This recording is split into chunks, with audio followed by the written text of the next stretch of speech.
Saudara-saudara pendengar yang kami kasihi dimanapun Anda berada, Anda kembali bersama kami dalam acara Telaga Tegur Sapa Gembala Keluarga. Saya Gunawan Santoso dari Lembaga Bina Keluarga Kristen akan berbincang-bincang dengan Bapak Pendeta Dr. Paul Gunadi. Beliau adalah seorang pakar dalam bidang konseling. Kami percaya acara ini pasti bermanfaat bagi kita sekalian, dan dari studio kami mengucapkan selamat mengikuti. Bapak, perbincangan kita kali ini tentang apa ya? Hari ini kita akan membahas tentang berpacaran, Pak Gunawan. Tapi kita akan menyorotinya dari pihak kita sebagai orang tua. Bagaimana kita seharusnya mendampingi anak dalam masa berpacaran. Sebab bagaimanapun ya kita harus menolong mereka kalau nanti mereka menghadapi masalah dalam berpacaran. Ya, jadi ini memang tugas orang tua ya Bapak ya, untuk membimbing, mengarahkan anak atau anak-anak kita itu dalam masa perpacaran itu sampai masuk ke jenjang pernikahan mereka gitu Bapak. Betul Pak Gunawan. Jadi memang ini adalah bagian yang penting dalam kehidupan mereka. Jadi sedapatnya lah kita mendampingi yang sampai nanti ya mereka mengalami masalah dalam pernikahan. Jadi sedapat-dapatnya kita berikanlah dukungan kepada mereka. Ya kan banyak itu orang tua yang mengatakan mereka sudah besar, bisa cari sendiri, bisa memutusi sendiri. Atau ada anak yang justru tidak mau orang tuanya ikut-ikut ngatur tentang masa depan mereka gitu Pak Bon. Nah maka sudah tentu semua bergantung juga pada relasi si orang tua dengan si anak Pak Gunawan. Kalau sebelumnya relasi mereka baik, sudah tentu si anak juga akan lebih terbuka ya untuk menerima masukan dari orang tua. Tapi kalau relasi mereka nggak baik, berarti ya si anak kalau memilih pasangan juga nggak akan lagi melibatkan orang tuanya, dia akan pilih sesuai dengan kata hatinya. Kalau gitu persiapan untuk pernikahan anak atau anak-anak kita itu harus dilakukan sedini mungkin ya. Artinya ketika anak-anak itu masih kecil gitu Bapak. Iya, jadi nanti kita akan juga mau melihat ya apa yang kita bisa lakukan untuk mempersiapkan anak-anak kita supaya bisa masuk ya ke dalam fase berpacaran yang baik. Kira-kira apa saja Pak Paul yang bisa kita lakukan ini sebagai orang tua ketika anak itu masih kecil sampai terus menjelang nanti remaja dan dewasa gitu Pak? Sudah tentu banyak yang bisa kita lakukan, namun salah satu yang paling penting adalah nantinya kita mau memberikan contoh yang sehat kepada anak-anak kita Pak Gunawan. Seperti apakah relasi kita sebagai suami istri itu sebetulnya adalah sebuah bahan pelajaran yang sangat penting. Karena kalau anak-anak melihat hubungan kita kurang baik, ya anak-anak akan belajar yang buruk dari kita. Tapi kalau mereka melihat hubungan kita baik, nah itu juga menjadi pedoman bagaimana ya atau wanita atau pria seperti apakah yang seharusnya mereka nanti pilih. Nah, bagi orang tua sebenarnya lebih gampang memberikan nasihat-nasihat ketimbang memberikan contoh atau teladan seperti itu Bapak. Ya, sudah tentu ya nggak gampang ya untuk menjadi contoh yang baik karena kita ini manusia yang sempurna. Tapi ya sebaiknya lah kita memang menjaga hubungan kita supaya ini menjadi bekal yang dapat kita wariskan kepada anak-anak. Iya. Orang tua banyak, sebagian orang tua yang lebih memikirkan warisan itu dalam bentuk benda, dalam bentuk harta itu, ketimbang dari teladan seperti yang tadi Pak Paul katakan Pak. Nah ini akibatnya memang anak-anak seringkali kebingungan ketika memasuki masa berpacaran atau pernikahan mereka karena tidak ada contohnya. Gitu Bapak. Betul, jadi kalau memang pernikahan kita itu kuat ya baik, nggak bisa nggak anak-anak udah belajar lah seperti apakah suami atau istri yang mereka seharusnya pilih nantinya. Nah jadi itu bekal yang sangat berharga yang kita bisa berikan kepada anak. Nah pada kesempatan ini yang kita memang lebih mensoroti adalah pada persoalan-persoalan karena dalam masa berpacaran biasanya tuh ada masalah-masalah yang mereka hadapi. Jadi kita juga harus ya ada di sana untuk memberikan bantuan kepada mereka. Masalah-masalah seperti apa itu Bapak? Yang pertama misalnya adalah anak kita udah akil balik, tapi kok tetap nggak mau berpacaran. Nah kita nggak bisa nggak ya, kita akan kesal ya, karena kok kita merasa dia itu seharusnya sudah berpacaran, teman kita anak-anaknya udah berpacaran, bahkan ada yang sudah menikah, anak kita kok belum kepikir ke sana. Nah biasanya reaksi kita cemas, kita mulai tanya interogasi. Nah biasanya anak-anak nggak suka. Ya, mereka akan berkata, ini janganlah dibesar-besarkan, nanti pada saatnya saya akan bisa memilih, jangan dipaksa-paksa. Nah, jadi ya biasanya itu reaksi kita. Jadi sebaiknya kalau anak kita sudah cukup usia tapi belum menikah, ya kita nggak terlalu ya mengejar-ngejar dan mencari tahu kenapa dia nggak atau belum siap menikah. Tapi memang sebenarnya salah satu persiapan selain anak yang dipersiapkan, ini orang tua juga perlu mempersiapkan diri seandainya nanti suatu saat waktunya menikah, anaknya tidak menikah gitu, atau anaknya suatu saat berkata, saya tidak akan menikah gitu. Karena ada Pak Paul beberapa anak yang terus terang memberitahukan kepada orang tuanya bahwa dia tidak akan menikah. Iya, iya. Ya ini salah satu memang kemungkinan atau kenyataan hidup yang kita harus terima Pak Gunawan. Bahwa nggak semua orang akan menikah, dan bisa jadi salah satu yang nggak menikah adalah anak kita. Nah, jadi ya kita juga masih siap dengan kemungkinan tersebut.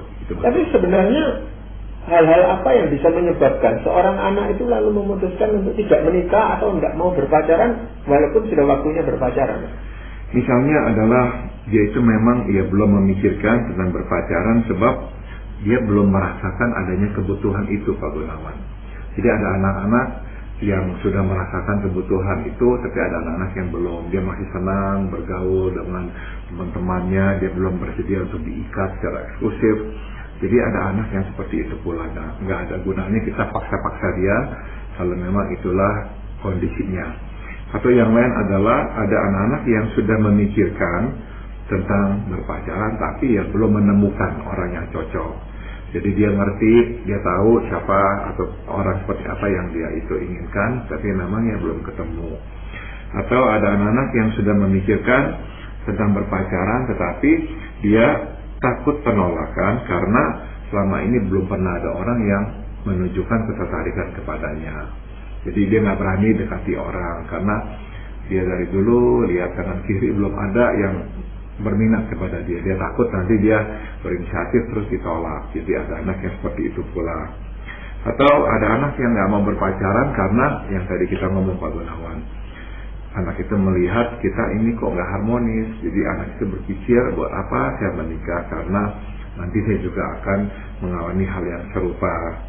Dan satu lagi alasan anak tidak mau berpacaran karena dia pernah mengalami luka. Dia mungkin pernah menjalin relasi, tapi kemudian nggak jadi dan malahan terlukai. Nah, jadi udahlah dia kapok. Nah, jadi ada banyak alasan kenapa anak meskipun sudah akil balik, tapi belum siap atau belum mau untuk berpacaran. Ada juga yang terlalu sibuk dengan karirnya gitu Pak Bos. Ya. Apalagi pada zaman seperti sekarang ini gitu. Ya, ada yang memang mau membuat atau memantapkan karirnya terlebih dahulu sebelum dia berpacaran dan menikah. Ada juga yang seperti itu. Ada yang memang juga mau misalnya punya rumah dulu lah dan sebagainya. Nah, itu adalah beberapa alasan yang lain yang biasanya menghalangi mereka untuk berpacaran atau menikah. Ya, atau gabungan dari beberapa itu Bapak ya, bisa terjadi seperti itu juga. Betul. Nah, sebagai orang tua ya kita nggak apa-apa tanya, ngomong baik-baik, dan kita masih mengerti apa tuh alasannya dia, kenapa dia belum siap untuk berpacaran. Nah, selama kita memang melihat alasannya itu betul, ya udah kita terima ya, kita nggak paksa-paksa dia, kita biarkan saja.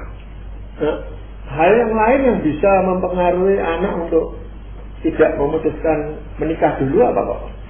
Begini Pak Gunawan, kadang-kadang nih anak-anak ya berpacaran dengan orang yang nggak sesuai dengan harapan kita. Nah, biasanya itu tuh menjadi ganjelan kita sebagai orang tua. Aduh, kok kamu pilih dia, misalnya deh ya, kok dia itu nggak semapan ekonominya dan sebagainya. Nah, kalau kita orang tua menghadapi masalah seperti itu ya saya sarankan coba kita bedakan antara masalah yang prinsipil sama masalah yang nggak terlalu prinsipil. Kalau masalah itu nggak terlalu prinsipil, ya udahlah kita kompromikan. Kalau prinsipil mengenai masalah iman dan sebagainya, ya kita nggak kompromi. Supaya apa? Ya supaya anak-anak juga nggak merasa terlalu tertekan oleh kita bahwa dia harus menikah dengan seseorang yang sesuai dengan standar kita 100%. Nah, bicara mengenai prinsip ini kadang-kadang beda Pak, antara orang tua ini dan anak kita gitu Pak ya. Misalnya aja soal usia gitu. Kita sebagai orang tua itu mengharapkan kalau bisa ya, kalau anak kita perempuan mendapatkan jodoh laki-laki yang lebih tua dari dia. Tapi bagi anak ini tidak ada masalah karena dia berpacaran dengan lelaki yang lebih muda, bahkan beberapa tahun lebih muda dari dia gitu Bapak. Ya, dalam kasus seperti itu ya buat saya ini bukanlah masalah yang prinsipil. Jadi kita memang mau melihat dulu apakah mereka memang cocok, apakah dia juga mengerti dampak dari perbedaan usia ini. Kalau dia mengerti dan dua-duanya juga menyadari itu dan mereka mempunyai relasi yang kuat, nah sebagai orang tua ya lebih baik sudah kita biarkan saja. Jadi kita nggak terlalu mencampuri atau memaksakan kehendak. Kalau memang hal yang prinsipil sekali, ini orang memang orang yang nggak benar atau apa, nah mungkin itu tindakan kita juga harus berbeda. Ya karena itu kalau kita katakan bisa menerima perbedaan seperti itu, anak akan mendesak lebih jauh misalnya perbedaan tentang imannya gitu. Tidak apa-apa kok, saya bisa kok hidup dengan orang yang tidak seiman dengan saya gitu. Nah ini kan buat kita orang tua itu kadang-kadang ini prinsip kalau sudah mengenai iman gitu. Tapi kan buat anak belum tentu itu menjadi prinsip gitu Pak. Betul, nah maka ya kita memang sebelumnya anak berpacaran, waktu dia masih lebih muda, ya kita memang sudah harus sering-sering yang ngomong sama anak kita bahwa inilah yang menjadi permintaan Tuhan, bukan permintaan papa mama, bahwa engkau menikah dengan yang seiman. Dan jadi ini adalah hal yang penting. Kalau Tuhan sudah mengatakan itu berarti itu penting. Kalau nggak penting Tuhan nggak akan meminta itu. Nah jadi kita coba tanamkan itu pada diri anak sehingga waktu dia sudah akil balik ya dia mengerti itulah yang penting. Tapi ya saya setuju dengan Pak Gunawan, mungkin aja anak kita ya tetap aja dia nggak mau ikuti, tetap aja dia mau menikah dengan siapa yang dia mau. Nah ya sampai batas tertentu ya memang kita nggak bisa memaksa dia.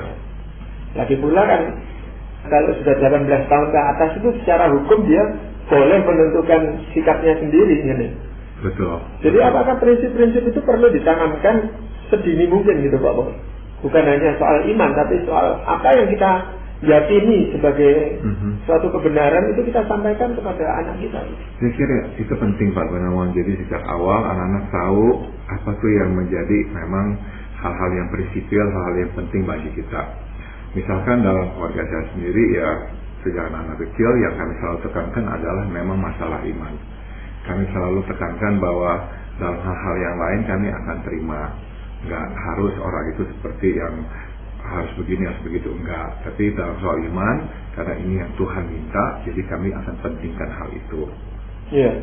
Kalau mengenai tujuan hidup Pak Bal, kan itu juga harus dibicarakan antara orang tua dan anak dan pacarnya gitu Pak Bal. Kalau tujuan mereka enggak sama, itu kan juga sulit untuk membentuk suatu rumah tangga. Betul Pak Gunawan. Jadi memang kalau orang mau menikah ya sebaiknya keduanya mempunyai tujuan hidup yang sama. Nah kalau mereka memang tidak mempunyai iman yang sama, udah tentu nantinya tuh akan susah mempunyai tujuan yang sama dalam hidup. Kita sebagai anak Tuhan tahu bahwa tujuan hidup kita adalah untuk memuliakan nama Tuhan. Jadi kita berusaha pokoknya ya menekankan apa yang menjadi kehendak Tuhan. Nah tapi kalau misalnya dia tidak mempunyai kesamaan iman atau kesamaan nilai, udah tentu ya buat dia itu nggak penting. Dia nggak harus mengikuti apa yang Alkitab atau Tuhan katakan. Memang ini kadang-kadang di antara kita orang tua itu sering menunda-nunda untuk membicarakan atau bahkan mendoakan saja untuk hal ini. Kita pikir kok anak-anak masih terlalu kecil untuk diajak bicara tentang ini gitu. Nanti saja. Nah, tanpa kita sadari ternyata mereka itu sudah memasuki usia remaja atau bahkan lebih gitu loh Pak. Betul, ya kadang-kadang kita ya berasumsi bahwa udahlah pasti beres sendiri, dia pasti mendapatkan atau memilih jodoh yang tepat. Tapi pada kenyataannya ya enggak ya, jadi kita memang harus membantu dia juga. Dalam hal-hal yang lain bukankah kita juga membantu, kita menunjukkan jalan, kita mengarahkan dia. Nah kenapa enggak dalam hal memilih pasangan hidup ya, kita juga sebaiknya memberikan bantuan kepada anak kita. Iya mungkin karena fokus kita hanya pada pendidikannya gitu, lalu kita arahkan dia. Tetapi untuk nikah ini kita anggap ya sudahlah, biar cari sendiri gitu Pak Bol. Jadi ya saya nggak juga mengatakan bahwa orang tua itu harus ikut campur sampai terlalu mendalam, ya nggak juga. Tapi Juga saya nggak meminta orang tua itu untuk lepas tangan, membiarkan anaknya semaunya, nggak juga. Hal yang lain, masalah yang dihadapi anak apa sebenarnya? Kadang-kadang anak itu ya memilih pasangan yang sangat berbeda darinya. Nah, sudah tentu di pihak anak akan berkata, ya dia melengkapi saya karena dia berbeda sama saya. Nah, ya, tapi kita perlu ingatkan kepada anak bahwa enggak ya, perbedaan itu tuh nggak bisa enggak akan menuntut penyesuaian. Dan penyesuaian itu menuntut kerja keras. Jadi makin banyak perbedaan, makin banyak penyesuaian dan kerja keras yang harus dilakukan. Untuk bisa membuat perbedaan itu harmonis dan saling melengkapi, perlu waktu dan usaha yang keras. Nah, jadi kita harus ingatkan anak kita, kalau kamu terlalu berbeda, maka nantinya akan ada masalah yang harus kamu juga hadapi. Asal dia itu siap untuk hadapi, ya udah terserah. Tapi kita mau memang ya memunculkan hal itu supaya dia lihat bahwa ini yang kira-kira dia harus hadapi nanti. Ya, artinya kita memberikan masukan kepada dia supaya dia itu sadar gitu Pak, supaya dia itu mengerti gitu. Karena kadang-kadang di dalam masa pacaran ini dianggap semuanya itu mudah saja gitu nanti. Betul. Jadi kadang-kadang kita berpikir bahwa yang paling penting adalah kita ini saling mencintai. Maka nggak apa-apa kita selalu berbeda juga nggak apa-apa. Nah, kita mesti sadarkan bahwa betul cinta itu modal yang penting. Tapi ya juga untuk bisa hidup bersama perlu ada penyesuaian. Dan perbedaan itu tuh berarti kita nggak sama cara hidup, cara pikirnya nggak sama. Nah, itu berarti memang lebih banyak kerja keras yang harus kita berikan. Nah, tadi kalau bicara tentang perbedaan ya Pak, kira-kira perbedaan apa yang masih bisa ditolerir gitu Pak? Misalnya tadi Pak Gunawan sudah munculkan perbedaan usia. Nah, itu bukan hal yang terlalu prinsipil, tapi sudah tentu misalnya usianya berbedanya terlalu besar, ya itu berarti makin banyak nanti usaha yang harus dilakukan untuk menyesuaikan diri. Sudah tentu juga perbedaan sifat itu juga penting Pak Gunawan. Misalnya yang satu sangat introvert, yang satu lagi sangat extrovert. Yang extrovert butuh keluar, butuh ketemu orang. Yang introvert nggak butuh dan nggak mau ketemu orang. Jadi akhirnya masalah. Mula-mula mereka saling senang. Yang introvert senang punya pacar rame, atau punya istri rame, punya suami rame. Yang extrovert mula-mula senang juga, ada yang ngedengerin kalau dia ngomong karena dia pendiam. Lama-lama udah menikah ya nggak tentu begitu. Yang extrovert merasa hidupnya kok jadi bosen, jenuh, gitu-gitu saja. Pasangannya diajak pergi nggak pernah maunya di rumah aja. Yang introvert merasa aduh ilah pusing, pasangan saya kok rame, mau ini mau itu dan sebagainya. Nah, inilah hal-hal yang kita sebagai orang tua kalau lihat, nah kita mesti munculkan supaya anak-anak kita mengerti bahwa yang sekarang dianggapnya sebagai sesuatu yang indah karena berbeda, nanti itu bisa menjadi gangguan dalam relasi mereka. Atau kalau anak ini minta pendapat kita gitu ya, kenapa kok seringkali tidak cocok dengan pasangannya? Kan kita bisa memberikan masukan gitu. Karena pengamatan itu kadang-kadang sangat sulit dilakukan oleh orang tua terhadap pacar anak kita itu gitu Pak. Selama kita itu mengatakannya kepada anak-anak seperti ini ya, kita berikan pendapat, kita berikan masukan, tapi terus kita katakan ya terserah kamu. Nah, anak biasanya tuh akan terbuka untuk ngomong. Anak itu akan menutup pintu, nggak mau kita itu ikut campur kalau kita itu memaksakan kehendak. Kita misalnya berkata, kamu pasti begini, makanya kamu jangan begini, kamu harus begini. Nah, itu tuh yang sulit diterima oleh anak. Jadi selama kita memberikan pendapat kita, terus kita berkata, ya terserah kamu. Kamu yang akan menikah dengan dia, ya kamu yang putuskan. Nah, biasanya anak akan lebih terbuka. Iya. Masalah lain lagi yang biasa dihadapi anak sampai menunda-nunda perpacaran ini kenapa? Yang lain masalah dalam berpacaran adalah kalau anak itu terlibat dalam relasi yang gak sehat Pak Gunawan. Jadi kadang-kadang tuh jelas-jelas anak itu tuh berpacaran dengan orang yang gak sehat, yang merusak dia, yang memanfaatkan dia. Nah, gak bisa enggak kalau anak kita terlibat dalam relasi seperti itu, kita memang harus mengungkapkan ketidaknyamanan kita, ketakutan kita, bahwa ini nanti ini benar-benar bisa menjadi masalah besar bagi dia. Nah, sudah tentu anak itu nggak mudah percaya Pak Gunawan. Ya, dia akan berkata dia punya kebaikan lah gini.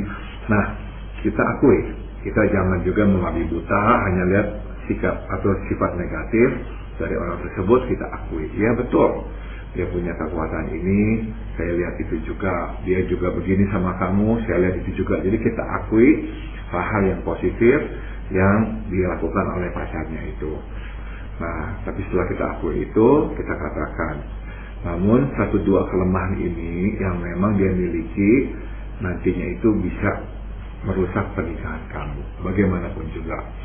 Misalnya dia mengasihi kamu, dia baik, dia apa dan sebagainya, iya. Tapi dia itu suka berbohong, enggak bisa ngomong yang tepat, benar. Jadi ada aja deh yang dia tutupin, ada aja yang dia bohongin. Kita bisa bilang sama anak kita, akhirnya kamu nanti nggak tahu lagi mana yang kamu harus percaya, dan ini akan sangat mengganggu relasi kamu. Iya.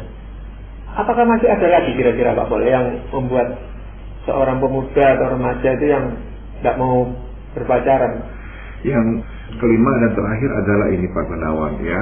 Kadang-kadang kita harus mendampingi anak-anak kita menghadapi persoalan dalam berpacarannya, yaitu kita harus terima kenyataan anak nggak selalu mengambil keputusan yang tepat. Meskipun kita berusaha, kita berikan bimbingan, pada akhirnya tetap aja dia mengambil keputusan yang salah. Ya, saya sudah melihat ini di antara orang-orang yang saya kenal juga, ada anaknya yang sudah diberitahukan, jangan, pacar kamu itu orangnya nggak bisa terimaan, maunya seenaknya saja, nggak mau berhubungan dengan keluarga. Tapi si anak nggak dengerin, pokoknya ya dia udah mau menikah. Akhirnya setelah menikah benar-benar masalah, nggak ada hubungan dengan keluarga. Si anak juga nggak bisa ngomong dengan bebas dengan orang tuanya. Orang tuanya nggak bisa datang ke rumah si anak karena istrinya nggak suka. Jadi akhirnya masalah muncul. Nah, sebagai orang tua nggak bisa enggak, ya kita akan sedih kalau kita adalah orang tuanya. Hubungan kita sama anak sekarang jadi renggang, nggak bisa lagi komunikasi dengan bebas. Tapi ya udah, nasi udah jadi bubur. Yang penting kita sudah lakukan tugas kita sudah beritahukan dia. Nah, jadi ini adalah bagian ya dari kenyataan hidup yang kadang kita harus juga terima, bahwa anak kita nggak selalu mengambil keputusan yang baik atau yang tepat. Ya, jadi di sini memang masalahnya keterbatasan kita sebagai manusia gitu Pak Pol ya. Baik sebagai orang tua maupun sebagai anak. Anak punya keterbatasan di dalam mengambil keputusan. Orang tua punya keterbatasan di dalam hal memberikan bimbingan atau arahan kepada anak. Kan gitu Pak Pol. Betul. Jadi memang ya kita punya tanggung jawab kita, anak juga punya tanggung jawabnya juga. Ya kita lakukan tanggung jawab kita dah. Iya. Tapi mungkin yang saya rasakan itu yang paling penting itu jangan sampai terjadi pemutusan hubungan antara ayah atau orang tua ini dengan anaknya gitu. Sehingga kalau suatu saat anak ini menyadari kesalahannya, paling tidak dia masih punya tempat untuk kembali gitu loh Pak. Ya. Dan biasanya ya sebagaimana yang saya lihat, orang tuanya sudah tentu sangat mau ya ada kontak, ada hubungan yang dekat dengan si anak. Tapi kalau si anak punya pasangan hidup yang nggak cocok, yang nggak apa, dan pasangan hidupnya itu tuh nggak mau berhubungan dengan kita orang tua, ya itu yang menjadi masalah seringkali. Jadi akhirnya hubungan kita sama anak kita juga malahan jadi renggang. Nah, saya yakin Pak Gunawan juga pasti sudah melihat hal itu. Hubungan antara anak dengan orang tua jadi renggang gara-gara istrinya atau suaminya, begitu. Ya, tetapi ya itu tadi yang saya selalu tekankan, jangan sampai diputus gitu hubungan ini. Iya. Supaya anak itu tetap merasa masih punya orang tua paling tidak. Iya. Keputusan kita ya belum tentu betul juga apa yang kita sampaikan. Iya. Karena keterbatasan tadi gitu Pak Pol. Iya. Nah Pak Pol, dalam hal ini apakah ada ayat firman Tuhan yang ingin Pak Pol sampaikan? Saya akan bacakan dari Amsal pasal 14 ayat 15. Orang yang tak berpengalaman percaya kepada setiap perkataan, tapi orang yang bijak memperhatikan langkahnya.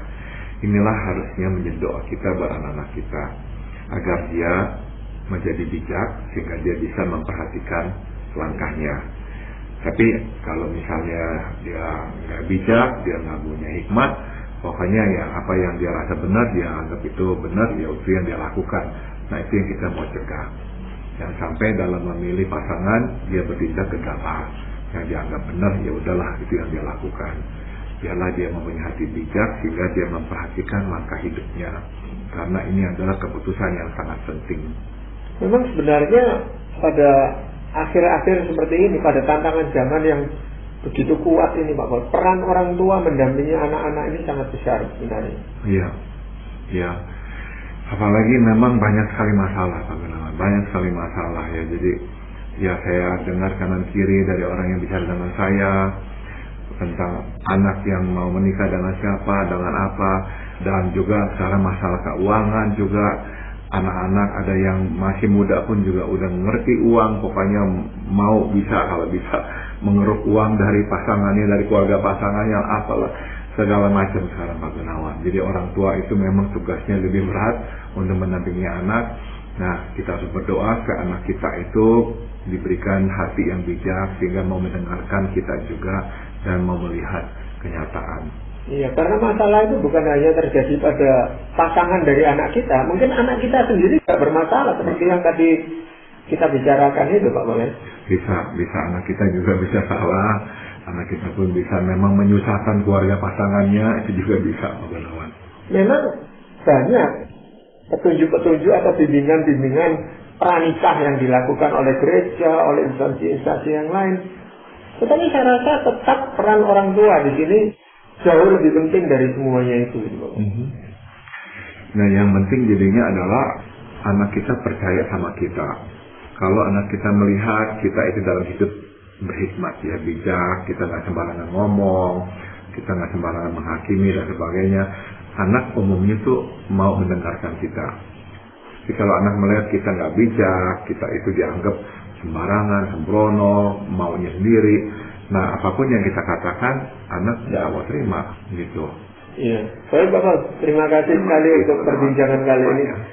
Para pendengar sekalian, kami juga mengucapkan banyak terima kasih Anda telah mengikuti perbincangan kami dengan Bapak Pendeta Dr. Paul Gunadi dalam acara Telaga Tegur Sapa Gembala Keluarga.